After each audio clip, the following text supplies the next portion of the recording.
I never thought much about our new neighborhood. It was quiet, tucked away from the chaos of the city, the kind of place where people waved but never pried into your business. Lillian and I had moved here hoping for a fresh start, something to reignite what had slowly faded between us. But nothing could have prepared me for what was waiting across the street. Our bedroom window faced another, just a short gap between our houses. At first, I barely noticed it.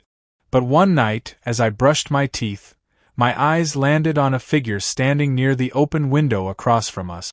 A man. Tall, broad-shouldered, shirtless. He stood in the golden glow of his bedroom light, his body cast in soft shadows. His muscles tensed as he reached for something on the windowsill, the slow, deliberate motion of his hand drawing my gaze like a magnet. I should have looked away. Instead, I lingered. Something about the way he moved, the confidence in his posture, the smirk that tugged at the corner of his lips, made it impossible to ignore. He knew I was watching, and he didn't seem to mind. Lillian walked in behind me, slipping her arms around my waist. Her warmth pressed against my back, familiar yet distant in the way time had made her touch feel routine. "What are you looking at?" she murmured. I hesitated for a beat before tilting my head toward the window. She followed my gaze. Silence stretched between us as she took in the sight of our neighbor, his bare chest rising and falling in steady breaths, his fingers trailing along the rim of a glass of whiskey. Finally she spoke. "He keeps his window open a lot." I turned to her, my pulse quickening. "You've noticed?" A slow shrug. "It's hard not to." The way she said it sent a shiver down my spine. For the first time in a long while, there was something electric in the air between us. Not resentment, not frustration, something else. Something dangerous. I glanced back at the window. Adrian, the name we would later learn, lifted his glass to his lips, his dark eyes never leaving us. And just like that, the game began. The window became a silent invitation. Every night it was left open, and every night we found ourselves drawn to it. At first, it was unspoken. A fleeting glance, a stolen moment where curiosity overpowered reason. But curiosity had a way of becoming something more. One evening, I stepped out of the shower, a towel slung loosely around my waist. Lillian sat on the edge of our bed, pretending to scroll through her phone, but I caught the way her eyes flickered toward the window. And there he was, Adrian. He leaned against his bedroom wall, the warm glow of his lamp casting long shadows across his torso. He wore nothing but a pair of gray sweatpants that hung low on his hip. A knowing smirk played on his lips as he sipped from his glass. Lillian exhaled softly. "He does this on purpose," she murmured, more to herself than to me. I sat beside her, following her gaze. "You think so?" I asked, though I already knew the answer. She bit her lip. "It's not an accident." A slow, deliberate shift in Adrian's posture confirmed it. He moved closer to the window, his eyes locked onto us with unwavering confidence. He wanted us to watch, and we did. Lillian's breathing deepened. I felt the way she gripped the bedsheet, her fingers curling into the fabric. She had never been the jealous type, nor had she ever sought attention outside our marriage. But this was different. This was something neither of us had ever experienced. "Should we close the blinds?" I asked, my voice barely above a whisper. Lillian hesitated. A long, heavy pause filled the room. Then, instead of answering, she reached for the tie of her robe, loosening it just enough for her bare shoulder to be visible. A small act of defiance. A silent challenge. Adrian noticed. His smirk deepened. The game had officially begun. The game we never agreed to play had taken on a life of its own. Each night, the space between our houses became smaller, the barrier between us and Adrian thinning until it felt non-existent. I no longer questioned why Lillian lingered by the window, why her robe always seemed to drape just loosely enough to tease. I knew. And I no longer questioned why I let it happen. That evening, Lillian poured herself a glass of wine, the deep red liquid swirling as she held it up to the light. She sat at the edge of the bed, one leg crossed over the other, her silk robe slipping slightly down her thigh. Adrian was already waiting. Across the way, he leaned against his window frame, shirtless as always, his toned body bathed in the golden glow of his bedside lamp. He held a tumbler of whiskey, his fingers tracing slow, lazy circles along the glass. Lillian exhaled, setting her wine down. "He wants us to watch." "He wants more than that," I murmured, my pulse hammering. She turned to me, eyes dark with something I hadn't seen in a long time. "What do you think he's waiting for?" A challenge. A push past the edge we'd been towing for weeks. I swallowed hard. "You already know." A slow, wicked smile curved her lips. Without breaking eye contact, she let the robe slip just a little farther down her shoulder, revealing the smooth curve of her collarbone. Her fingers trailed along her skin, an absent-minded motion that felt entirely deliberate. Adrian noticed. His smirk deepened. And then, to my surprise, he leaned forward, closer than ever, resting his forearms on the windowsill. His gaze flicked between us, dark and hungry. Lillian tilted her head. "What happens if we keep going?" I had no answer. But we both knew the game had changed. And none of us wanted to stop. The moment was inevitable.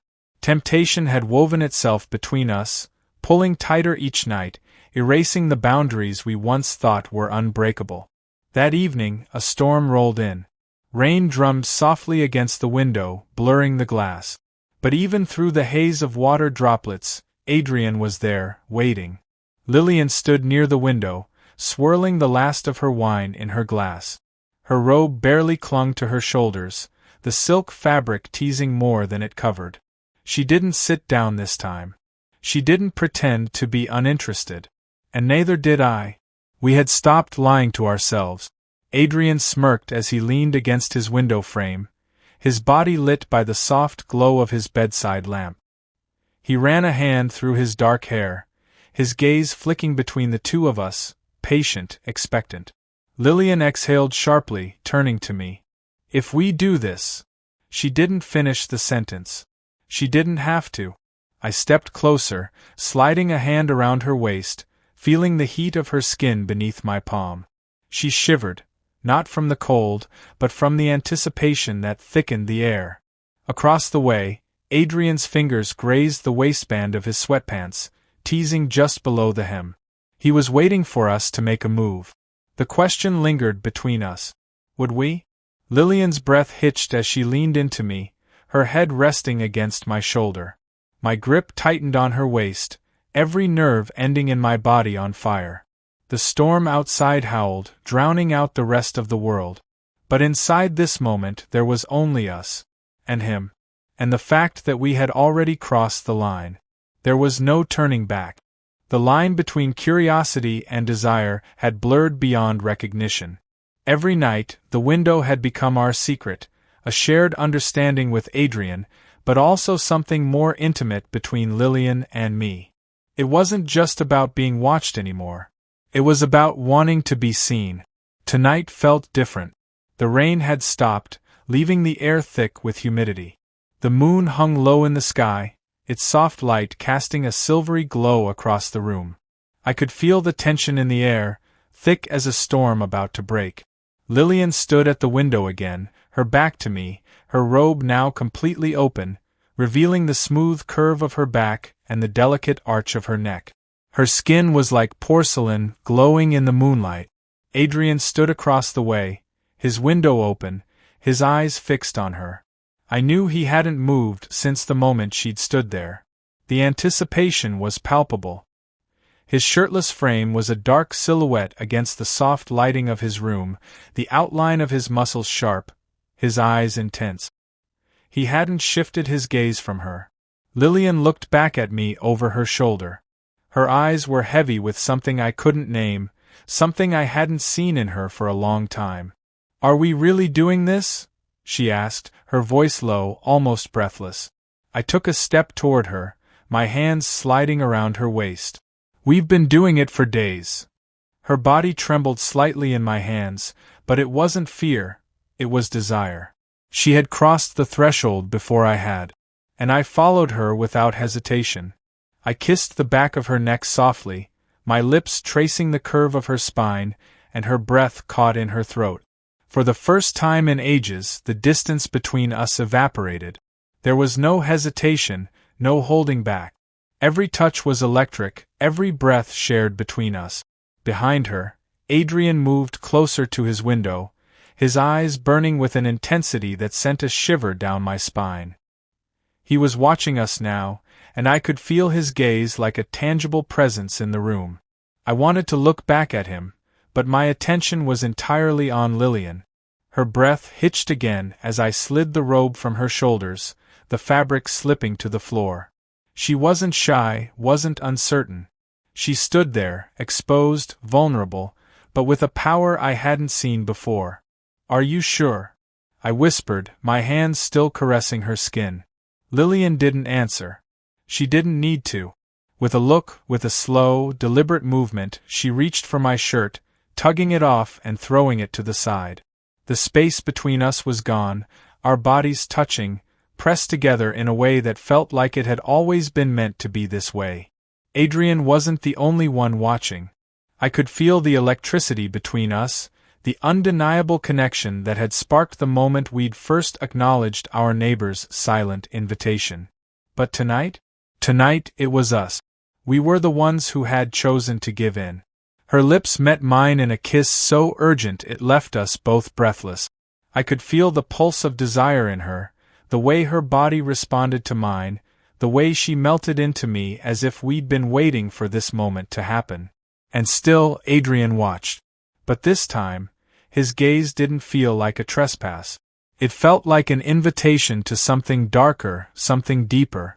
Lillian and I had crossed a line, and there was no going back. The silence that followed our surrender was both exhilarating and suffocating. The air between Lillian and me was thick with the unspoken, the acknowledgement that everything had changed. We had crossed a line, no longer innocent in our curiosity, no longer innocent in our desires. The room was charged, both with the electricity of what we'd just shared and with the presence of our neighbor, watching. Adrian's eyes were still on us, unwavering. I could feel them, burning into the back of my neck, even as I held Lillian close. But this time, something shifted. Something broke. Lillian turned in my arms, her body a whisper against mine. Her breath was shallow, her skin flushed with a mixture of heat and uncertainty. Her hands, which had once been so sure, now trembled slightly as they traced over my chest. "What happens now?" she asked, her voice quiet but filled with an urgency I hadn't expected. I didn't have an answer. The thrill of the moment still clung to me, but so did the weight of the choices we'd made. Adrian wasn't just a voyeur anymore.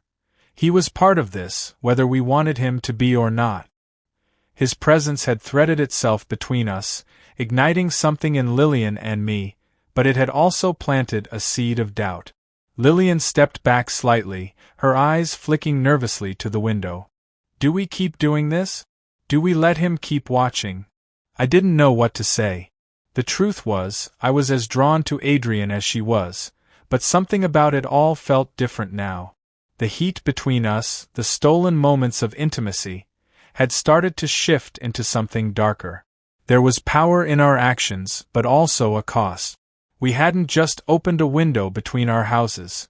We had opened a door we couldn't easily shut. Adrian didn't just watch anymore. He knew us, knew our desires. And the question wasn't whether we wanted him to keep watching. It was whether we could continue to live with the consequences of this secret, of this game we had no control over. I walked to the window, slowly, as if the act itself was a confession. I knew he was waiting, patiently, hungrily. I could feel the weight of his stare on my back, could almost taste the tension that hung in the air. Lillian joined me, her hand brushing mine, and together we stood there. The line between voyeur and participant had disappeared. There was no longer a divide between what we wanted and what we allowed. "I'm done," I said quietly, though I wasn't sure if I was speaking to Lillian or to myself. But it was too late for that.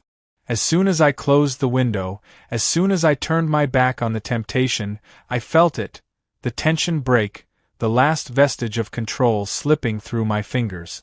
Adrian was no longer just a neighbor. He was a ghost in the room, a lingering presence that would haunt us both, whether we admitted it or not. Lillian stepped back, her eyes searching mine. The words were there, lingering between us, but neither of us said them aloud. We didn't need to. We both understood that things had changed, that we had crossed a point of no return. And no matter how hard we tried to close the door, the window would always be open,